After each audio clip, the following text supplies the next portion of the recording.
ঢাকা বিশ্ববিদ্যালয় ও অধিভুক্ত 7 কলেজের শিক্ষার্থীদের মধ্যে ২৬ জানুয়ারি রবিবার রাত ১১টার পর থেকে রাত ১৫:২০ পর্যন্ত চলে দফায় দফায় ধাওয়া পাল্টা ধাওয়া।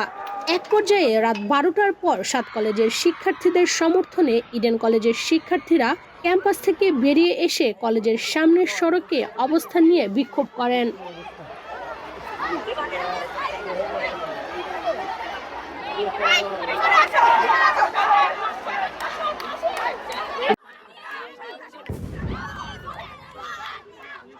পরিস্থিতি নিয়ন্ত্রণে দুই পক্ষের মাঝে অবস্থান নেয় পুলিশ। এ সময় 7 কলেজের শিক্ষার্থীদের ছত্রভঙ্গ করতে পুলিশকে সাউন্ড গ্রেনেড ব্যবহার করতে দেখা গেছে।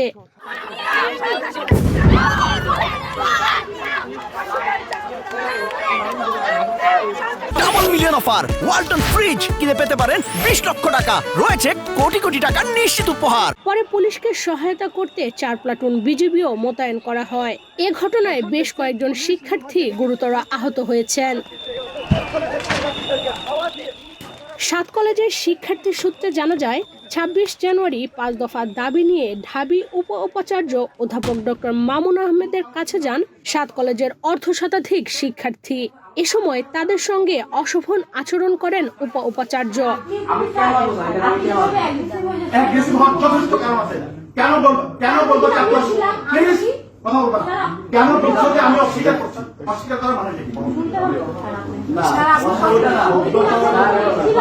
আপনাকে তখন আমরা বলেছিলাম যে স্যার আপনি তো আমাদের ওই বিশেষজ্ঞ আছেন এবং একদম মেইন টাইমে আপনি হয়তো বুঝতে পারেননি অথবা যে কোনো কারণে হোক আপনি বলেছেন কিসের কমিটি আমি জানি না।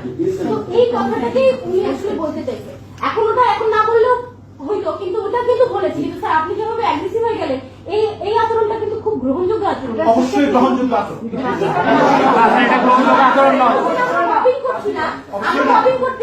আমার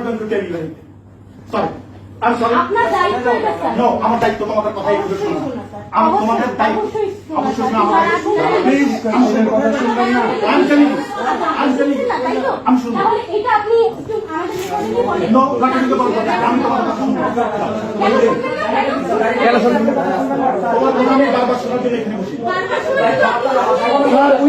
শুনবো। এরপর 5 দফা দাবি মানাসহ উপাচার্যকে তার আচরণের জন্য দুঃখ প্রকাশের দাবিতে 7 কলেজের শিক্ষার্থীরা বিক্ষোভ কর্মসূচি পালন করেন। রাত 10:30টার দিকে মিছিল নিয়ে তারা ঢাকা বিশ্ববিদ্যালয়ের উপাচার্যের বাসভবনের দিকে আসেন। এ সময় তারা ঢাকা বিশ্ববিদ্যালয়ের মুক্তি ও গণতন্ত্র তোরণের সামনে অবস্থান নিয়ে বিক্ষোভ করেন। এক পর্যায়ে ঢাকা বিশ্ববিদ্যালয়ের বিভিন্ন হল থেকে কয়েকশো শিক্ষার্থী বেরিয়ে এসে তাদের ধাওয়া দেন। এরপর শুরু হয় দুই পক্ষের ধাওয়া পাল্টা ধাওয়া।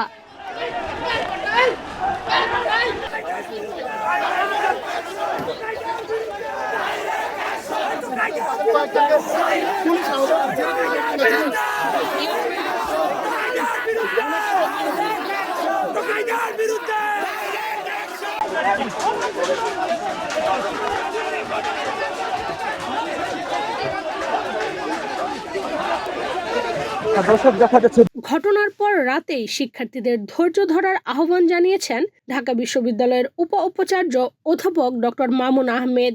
রাত 12:30টার দিকে এক ভিডিও বার্তায় দুঃখ প্রকাশ করে তিনি এই আহ্বান জানান।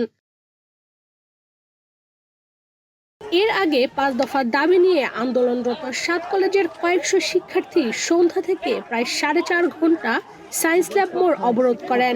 শিক্ষার্থীদের 5 দফার দাবি হলো 2024-25 সেশন থেকে 7 কলেজের ভর্তি পরীক্ষায় অযৌক্তিক কোটা পদ্ধতি বাতিল করা, শ্রেণীকক্ষের ধারণ ক্ষমতার অধিক শিক্ষার্থী ভর্তি না করা, শিক্ষক শিক্ষার্থী অনুপাত বিবেচনায় শিক্ষার্থী ভর্তি করা, ভর্তি পরীক্ষায় ভুল উত্তরের জন্য নাম্বার কাটার নিয়ম চালু করা এবং 7 কলেজের ভর্তি ফির স্বচ্ছতা নিশ্চিতে মন্ত্রণালয় গঠিত বিশেষজ্ঞ কমিটির সঙ্গে সমন্বয় করে ঢাকা বিশ্ববিদ্যালয় ব্যতীত নতুন অ্যাকাউন্টে ভর্তি ফি জমা রাখা।